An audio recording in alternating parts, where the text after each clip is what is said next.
Okay, everybody, here we go. It is me, Gregory Mannarino. It is Sunday, May 7th, 2023, and this is my newest segment of Markets A Look Ahead. People, what a wild ride we're having lately, huh? Let's talk about this market here. What happened on Friday, what we can look forward to moving forward. And I want to cover something I put together for all of you. And if you do subscribe to my newsletter, link in the description of this video, this is already in your inbox. And I want to go over this and kind of ad lib to it so we could get a better perspective on this. So let's talk about Friday here. So this market, again, almost like supernatural. I covered why this happened here. This is short covering. Let me just say this. The issues here that we have with the smaller institutions, the banks, this is not done by a long shot. I mean, the reason why we had this incredible rebound in the regional banks, the smaller institutions, was honestly short covering because the Federal Reserve is now funneling $32.6 billion to 19 banks. I mean, this $32.6 billion is laughable. Like it's going to really make a difference? Hell no. It's not going to do a damn thing. Pacific West or Pac West put on like 90% in one day. You think that's normal? No, of course not. It's not going to last. This is just a mechanism to prop up these institutions long enough for them to be absorbed. That's it. They're making deals. They're talking about how they're going to chop up these institutions, sell their assets for pennies on the dollar. And of course, who's going to benefit from this? The mega banks, of course. Their stock is probably going to take off moving forward here. But I can't imagine a scenario here, and I've been talking about this lately, where at least one, maybe two, of the mega banks are going to also get consolidated or something. Because again, this issue here isn't about management or mismanagement. That's what our brain dead president was pointing at. It's not banking management here. This is a systemic issue. It all stems from what the Federal Reserve has been doing for many, many months here, strangling the middle class, smaller institutions, obviously small businesses here. They're getting destroyed. You knew this from the word go here. This raising rate nonsense has nothing to do with inflation. It never did. From day one, you and I covered how it was laughable. It would not work. I mean, seriously, that's what we said here on this blog. And the issue would get monumentally worse. And that's exactly what's happening. As a matter of fact, over the weekend, there was some talk on the media, the regular media outlets, about credit card debt.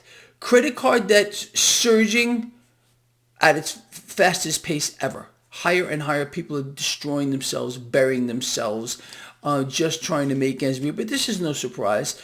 This is exactly what you and I spoke about would happen. We outlined how they set this up for everyone just a few months ago. These credit card issuing companies were offering people all kinds of increases to their credit lines without even asking for it. Why? There was a setup. They knew people would do exactly what they're doing now. They would get increases in their credit lines, which they can't afford, okay? And that would not stop them, though, from borrowing and borrowing and borrowing and borrowing. And we're seeing that phenomenon play out exactly as we said it would. So just a summary here with this market here on Friday. This was short covering. We'll see how it plays out. This market, to me, people seriously, still seems way over-owned, massively top-heavy. And we'll see how this plays out over the next few weeks here. On Friday, I went out on a limb, and I said I'd be willing to bet, and I actually am, because I do have a short position on ticker SPY. The first short position I entered in did very well. Okay, could have done better, but it did well. I gained like 8% on that trade. I think that's okay just for like, I don't know, a few days worth of work. I entered into a new short position. I added to that aggressively on Friday here, and I will add to that more this week if the market seems to defy gravity here. But I think Friday was kind of almost like a flushing out of those people that were short this market, especially the small banks here. But doesn't mean people aren't going to get short again. And like I said, there's $32.6 billion that the Fed just funneled to 19 banks. Ain't enough, not even by a long shot here. Banking system is systemic. I want you to remember that. This is not just a management problem here. Stocks are top heavy. This is just a few things I was writing down this morning here. But again, it's lovely and fantastic just to watch this stuff play out and see what's going on. So what I want to do here, people, you already have a perspective on this. Here's my take looking ahead just to this week. Okay, market is top heavy. Let's see if this market falls under some pressure here, or is it going to get re-propped up? Now, a lot of this is instability in the debt market. You all know that. You're watching the 10-year yield. It's up and down like a freaking yo-yo as of late. The MMRI has come down, but still remains in a high-risk zone. People stop focusing on the number, okay? The number is somewhat important, but it's the color code. Why do you think I broke these down into color codes? The MMRI, Mannarino Market Risk Indicator, free to everybody, link in the description of this video. Look at the color codes. We're still in a high-risk zone. We've been in a high-risk zone for a very long time. What does it mean? Well, I guess we'll see. Anyway, so what I want to do is I want to cover this with all of you, and I want you to have this stuff here. This is important in my opinion. So again, this is in your inbox, all right?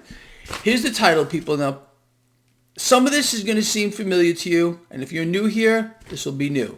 Title: Gap between the stock market, reality, and everything else is near insanity. Are we on the same page? I think you would have to agree with me. By me. Okay. For years, people, we have been witnessing an ever-increasing gap. That gap that I told you, okay, was going to go on and on and on. Markets, economy, okay, between any kind of reality, the stock market, and just about everything else. It's always the same story, which also, without exception, ends the same freaking way, people, very badly. Let's start off with this, all right? Here's a review for you. What is the job of the stock market? You know what the job of the stock market is? I know you do, if you follow this blog here, to establish fair value. Now pay attention to this part here. In a real market, which we do not have in any way, shape, or form, this is a freak show, freaking casino on a large scale, and it's all being propped up, obviously, by central banks who are making the too big to fails much, much bigger. In their effort to consolidate the system for the rollout of the new system, which we all know is coming. So in a real market, there are buyers and sellers who agree in the open market to buy and or sell an asset at a particular price. And this mechanism establishes a fair market value. That's how markets are supposed to work. We don't have that. Today, this mechanism of finding fair value in the market, which is the backbone of how a free market, a free economy works, well, it's been completely removed. It doesn't exist anymore. And this is why you're seeing what we're seeing now. Today, it's central banks who collectively run and manage the entire world economy, the markets, obviously, and the financial system. All right, so they run the world, period. Everything else is a freak show. It's a side act. You know, the Bidensteins and the mummies and whatever other things we got out here, the ghouls and the Lex Luthors. Central banks have created an environment where they have become a third player in every single transaction, not just ones that are in the market, but the ones you make as well. When you swipe that credit card, when you buy things, sell things on your own, it's the central banks are directly involved. Anyway, central banks have created an environment where they become a third player in every single two-party buyer-seller transaction. Central banks have done this, become a third player in every single transaction via manipulation of the value of the currency, devaluing it, and by vastly expanding the debt. Not only, here's the part I want you to pay attention to, does the manipulation of currencies and expanding debt affect transactions in the market arena, but it also affects every single transaction that you personally make. You can't escape it, okay? We all speak out against the system. We all despise the Federal Reserve. But we support the system. We support their system. They made us dependent on it, and sidestepping it has become increasingly difficult, okay? You want to transact in gold and or silver? If I were to sell an asset, I would willingly accept gold and or silver for it, or barter, or whatever it might be. But all of us, 99% of all transactions are in dollars, okay? And with regard to the U.S. dollar losing its reserve status, by far, transactions around the world are done in U.S. dollars. I want you to think about that too. All right. When you purchase goods and or services of any kind, food, clothing, paying utility bills, a central bank is directly involved in that transaction. A central bank is not only involved in every single transaction that you make simply because the currency which you are using, which we are using here, just happens to be a central bank issued note for which you don't even own, okay? It's owned by the central bank, owed back to the issuing central bank plus interest, but also because of the currency value depreciation and debt expansion. What are the consequences of currency value depreciation and debt expansion? Inflation, people. Duh. See what I'm talking about? Anyway, let's move beyond the obvious, going beyond the obvious. Collectively, central banks have kept bond yields and rates artificially low for well over a decade. Central banks have kept rates low by issuing and then buying back via a revolving door mechanism. Does this look familiar to you? I've been telling you this for 10 freaking years. Multiple trillions of dollars worth of debt. And this mechanism in itself is massively inflationary, but you're not allowed to know that, okay? And although central banks have been, for many months, raising rates, there remains no resemblance whatsoever of any kind of fair value for debt or the debt market itself. The debt market itself has become a free-for-all, all right? When you have a situation like this, where central banks are in here buying it all, you know that. For how many years have I been telling you, central banks, what's their goal? To buy it all, to own the world. And that's what they're doing collectively. And they all coordinate. Yes, they do. Let us move forward here, people. Central banks keeping rates artificially manipulated to the downside for well over a decade not only is massively inflationary, but it also creates enormous price distortions throughout the spectrum of asset classes. Everything we see with regard to real estate prices, stock market prices, the cost for food and energy and everything else is a direct result of the action that central banks have taken to vastly inflate. You understand?